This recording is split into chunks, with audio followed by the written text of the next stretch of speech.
If your strumming still sounds flat, lifeless, and kind of dull, it's not because you don't have natural talent or you don't have natural rhythm.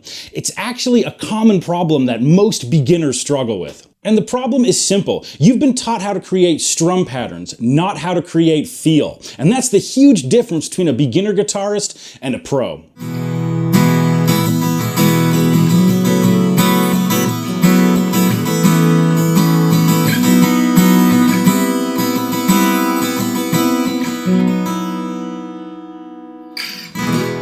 So today I'm going to show you a couple simple techniques that are guaranteed to make your strumming sound better.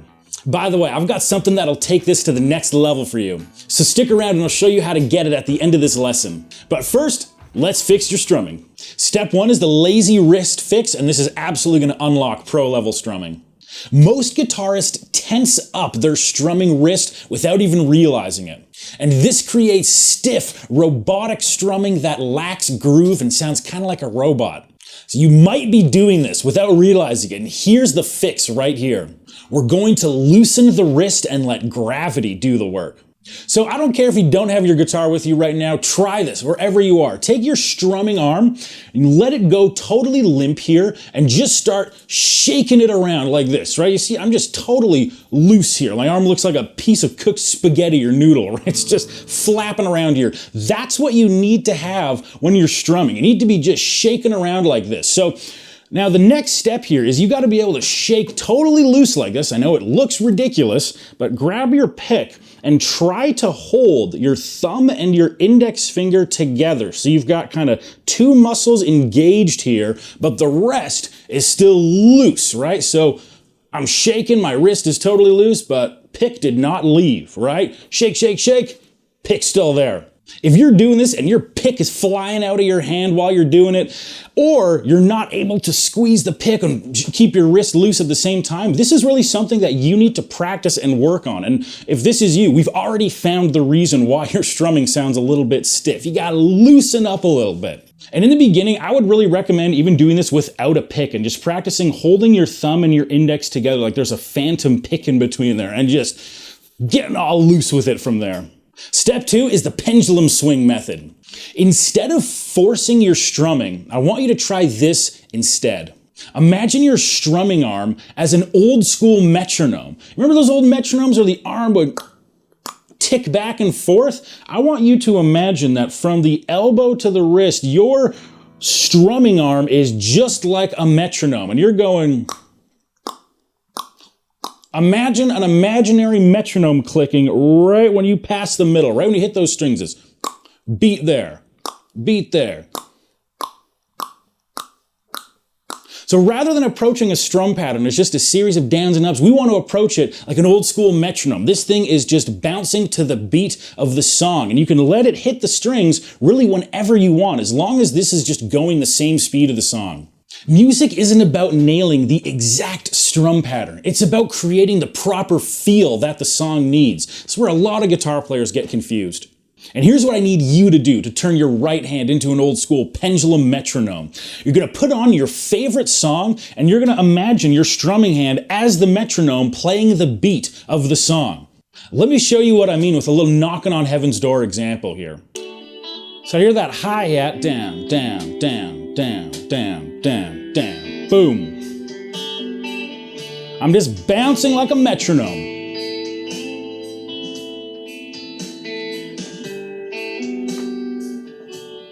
So here's this first step right here. So you notice when I'm doing that, my right hand didn't stop, right? It was constantly just going right to the beat. In the beginning especially, I'm barely listening to the actual song itself. I'm mainly listening to the drums, the percussion, really trying to figure out where exactly I need to lock up that metronome right hand.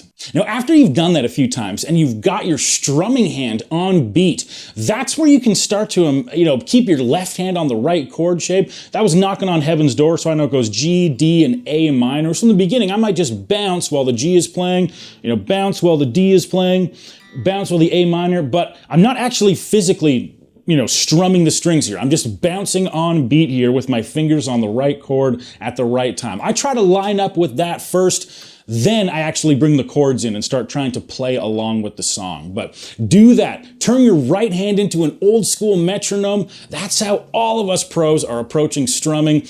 I like to say this to people because a lot of people don't realize this, but strum patterns don't exist outside of the guitar classroom. At no point did Paul McCartney look at John Lennon and say, okay, we're gonna do the down, down, up on this song. There's no way. Strum patterns, like I said, they're not something that pros ever talk about. Pros tell you what kind of feel the song is gonna have. Fast, slow, swing, it's gonna be a groovy thing, right? They talk about that. They don't say, oh, it's this exact strum pattern. And using the pendulum method will absolutely get you to that pro point. Step 3, the flex grip. In my teaching experience, I would confidently say that about 95% of beginner and intermediate guitar players are squeezing their pick way too hard. And try this with me. If you've got your pick right here, put your pick however you hold it between your fingers and go like this with your other hand. Does your pick move? Is it stuck like this, right? It shouldn't be. It should be moving around. You see that? It's moving between my fingers. This is the flex grip right here, and it's going to make your strumming sound so much better. If you have a steady, constant grip like this, where the pick's not moving, listen to how bad this sounds. Like, I don't even want to finish the strum pattern. It sounds so horrible, right? It sounds like I'm about to break all those strings, right? So you got to make sure that you've got flex in your pick right here. Give and take on both sides. The pick's moving. And you got to find the happy spot where your pick's able to move, but when you strum, it doesn't like fly and start shooting backwards or something, right? Because you got to keep it where you got to imagine you're going to be strumming your strings sometimes pretty quickly. You can't have the thing just, shooting back and forward like this as it hits strings. So you got to hold it tight enough that it's not going to move, but loose enough that it's able to flex like this. This will allow dynamics and tone to really come out of your instrument. And by the way, if you're using a pick that is so thin that you can squeeze your thumb and your index and just have the pick move instead, you need to take that pick, throw it as far as you can, and never use it again.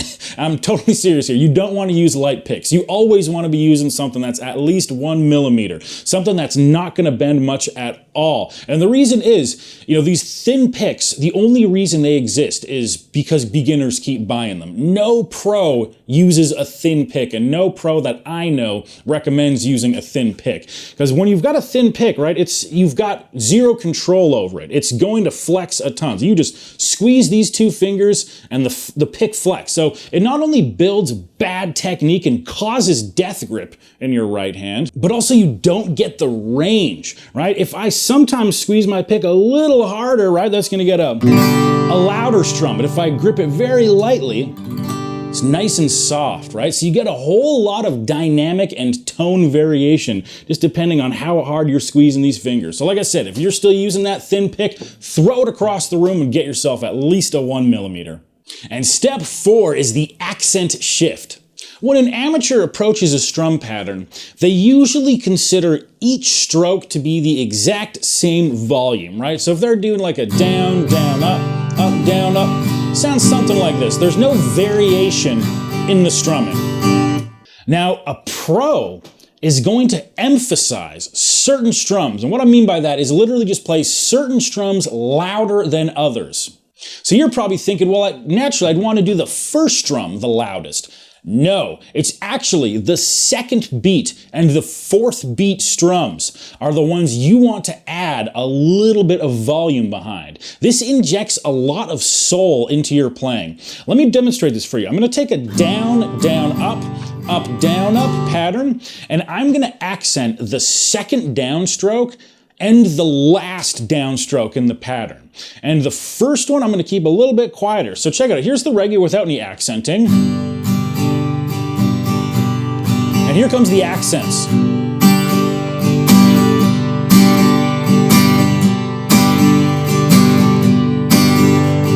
It's like I can't help but immediately, like my body's rocking. All of a sudden, I'm feeling the music. It's no longer just this like one thing. It's got kind of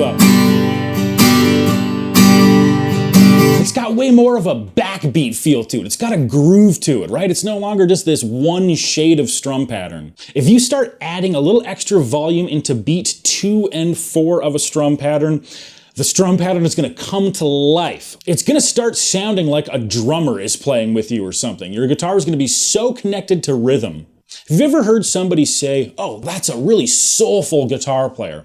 Now, soulful lead playing is one thing, but when it comes to soulful rhythm playing, that's what it's all about. It's about accenting, especially the second and the fourth beat. So an easy way to do this, if you're a total beginner and you don't even know where the first, second, third, or fourth beat is, make the second downstroke of every pattern just a little bit louder and you'll at least start getting that backbeat feel going.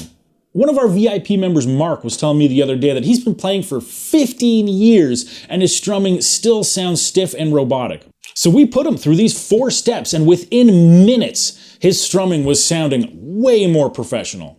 And that's when I realized that this isn't just for beginners. This is a message that guitar players of all levels need to hear. If your strumming isn't connecting the way it should, these 4 steps will get you there. All right, so let's just sum up what you just learned. If your strumming sounds stiff or lifeless, it's not about timing, it's about feel. We fixed that today by loosening your wrist, utilizing the pendulum strum, bringing in some accents, and talking about that flex grip with your pick. All these things are gonna add so much more groove to your playing.